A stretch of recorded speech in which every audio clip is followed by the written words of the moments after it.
Salut les jumpers, aujourd'hui je vais tenter de répondre à une question qui revient très souvent, à savoir quel tapis de corde à sauter acheter.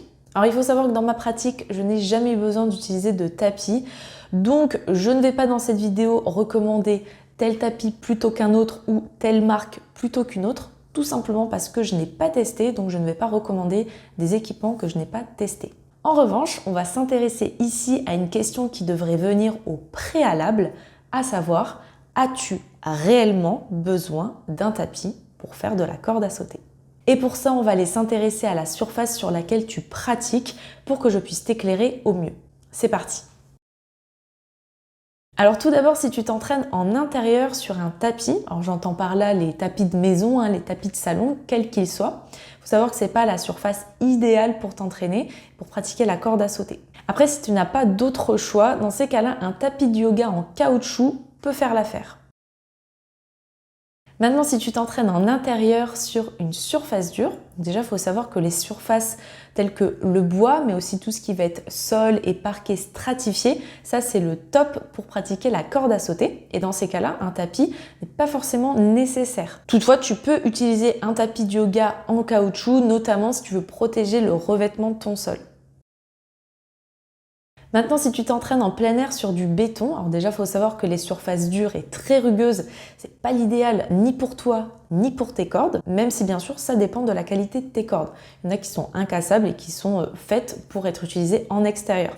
D'ailleurs, j'en profite, si tu n'es pas équipé, n'hésite pas à aller visiter la boutique sur laquelle tu retrouveras deux modèles qui peuvent être utilisés autant en intérieur qu'en extérieur. Si tu veux plus d'infos, n'hésite pas à me laisser un commentaire. Et donc, pour en revenir à nos moutons, sur les surfaces dures et rugueuses comme le béton, un tapis de corde n'est pas en fait nécessaire, c'est pas non plus indispensable. En revanche, ça peut être pas mal si tu es sensible au niveau des tibias, des articulations, etc. C'est quand même pas mal. Parce que mine de rien, ça va venir absorber un petit peu les chocs et ça peut t'aider dans cette transition, surtout au démarrage quand ton corps, tes articulations et tes muscles n'ont pas l'habitude d'être sollicités comme ça. Maintenant, si tu t'entraînes en extérieur sur de l'herbe, alors pour l'avoir déjà testé, dans cette séance d'ailleurs que je te remets juste ici, franchement c'est galère, c'est pas hyper agréable à cause des frottements en fait de l'herbe, franchement en vrai, c'est très chiant. On va pas se mentir, c'est hyper relou, voilà. Je pense que tu peux trouver un autre endroit où il n'y a pas d'herbe pour t'entraîner. Après, si vraiment tu n'as pas le choix, dans ces cas-là, un tapis de gymnastique qui sera rembourré peut être recommandé. Et enfin, si tu t'entraînes en plein air sur une terrasse, alors il faut savoir que les surfaces en bois, ça reste une meilleure option que le béton. Donc dans ces cas-là, un tapis n'est pas nécessairement indispensable. Après, si c'est une terrasse en carrelage, pareil, c'est top pour faire de la corde, mais c'est plus rigide. Donc si tu es sensible encore une fois des tibias, des articulations, etc., dans ce cas-là, un tapis de yoga en caoutchouc peut être recommandé.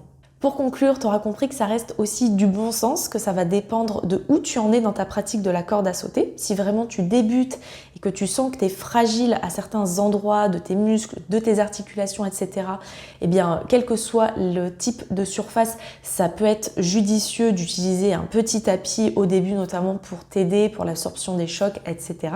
Mais il est tout à fait possible de se passer de tapis de corde. Je n'en ai jamais utilisé et pourtant je me suis entraînée franchement sur tout type de surface. Quand on y va progressivement, petit à petit, qu'on s'écoute, qu'on se laisse suffisamment de temps de repos, de récupération pour laisser le corps, les articulations et les muscles s'habituer à ces nouvelles sollicitations, et bien finalement un tapis n'est pas forcément indispensable. J'en avais parlé d'ailleurs dans la vidéo sur les blessures, que ça pouvait être une option effectivement pour t'aider ou si tu as des sensibilités et des faiblesses à certains endroits.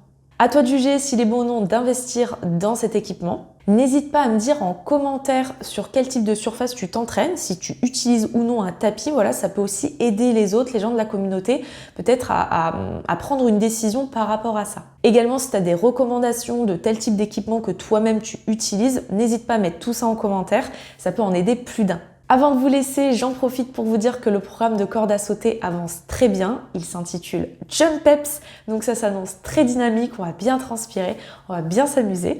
Voilà, donc j'espère que vous serez présents, que vous serez au rendez-vous. Je vous tiens au courant en tous les cas des avancées du projet. Et puis sur ce, je vous souhaite un très bon entraînement, une belle progression et un bel équilibre.